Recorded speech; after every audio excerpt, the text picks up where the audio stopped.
আসসালামু আলাইকুম ওয়া রাহমাতুল্লাহি ওয়া বারাকাতুহু। সম্মানিত দ্বীনি মুসলমান ভাই বোনেরা, আশা করি সকলেই ভালো আছেন। আজকে আলোচনা করব ধনী হওয়ার আমল সম্পর্কে। কোন আমল করলে মানুষ তাড়াতাড়ি ধনী হতে পারে, সম্পদশালী হতে পারে। হযরত মুহাম্মদ সাল্লাল্লাহু আলাইহি ওয়াসাল্লামের কাছে একদিন হযরত উসমান রাদিয়াল্লাহু আনহু এসে বললেন যে, নবীজি, আমার সম্পদ এত বৃদ্ধি পাচ্ছে, আমি ইবাদতের সময় কম পাচ্ছি। আমার জন্য আপনি দোয়া করুন যেন আমার সম্পদ কমে যায়। নবী করিম সাল্লাল্লাহু আলাইহি সাল্লাম বললেন, আমি তোমাকে একটা আমল বলে দেই, যে আমল যদি তুমি করো তাহলে তোমার সম্পদ কমে যাবে। নবীজি বললেন, তুমি যখন খাবার খাও উটের পিঠে বসে খাবার খাবে। তুমি এই আমল যদি করো তাহলে তোমার সম্পদ কমে যাবে।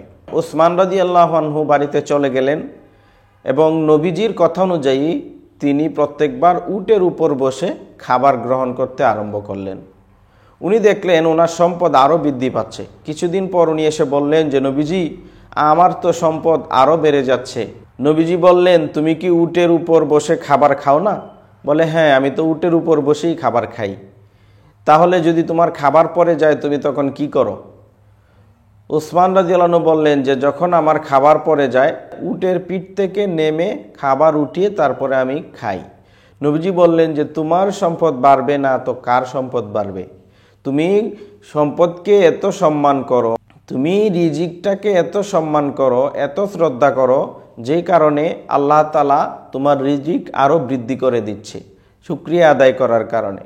নবীজি উটের পিঠে উঠে খাবার খাওয়ার জন্য এ কারণেই বলছেন যে, উটের পিঠে উঠাটা অনেক কষ্টকর। ওখানে খাবার খাওয়ার সময় যদি খাবার পড়ে যায়, একটা রুটির টুকরা পড়ে যায় কিংবা কোনো কিছু পড়ে যায়, একটা খেজুর পড়ে যায়, তাহলে সেটা উনি উঠাবেন না। কারণ এই খাবারটা উঠাতে আবার উঠ থেকে নামতে হবে, আবার উঠে আবার খেতে হবে, অনেক পরিশ্রম। এই কারণে উনি বলছে যে, উটের উপর বসে যদি খাবার খায় তাহলে অবশ্যই সে খাবারটা আর উঠাবে না, তা খাবারের একটা অসম্মানই হবে। এই কারণে নবীজি বলছিল যে, তুমি উটের উপর বসে খাবার খাও। কিন্তু উনি দেখা যায় কষ্ট হওয়ার পরে উট থেকে নেমে খাবার উঠিয়ে পরিষ্কার করে তারপরে উনি খায়। এই কারণে আল্লাহ তাআলা তার সম্পদকে আরও বাড়িয়ে দিয়েছে। তো আমরা এই ঘটনা থেকে এটাই বুঝতে পারলাম যে, যদি আমরা সম্পদের কদর করি, বেহালালি পয়সা খরচ না করি, অযথা পয়সা খরচ না করি, অপচয় না করি, সম্পদকে যদি আমরা কদর করি এবং আমরা যদি রিজিকের কদর করি, রিজিকের শুকরিয়া আদায় করি, আমরা যখন খাবার খাই যদি আমাদের একটু খাবার পড়ে যায় তাহলে আমরা এটা উঠিয়ে খাওয়ার চেষ্টা করব। এই আমল যদি আমরা করি তাহলে আল্লাহ তাআলা আমাদের সম্পদ বৃদ্ধি করে দিবেন। আস্তে আস্তে আমরা সম্পদশালী হয়ে যাব। আল্লাহ তাআলা আমাদেরকে আমল করার তৌফিক দান করুন। আসসালামু আলাইকুম ওয়া রাহমাতুল্লাহি ওয়া বারাকাতুহু।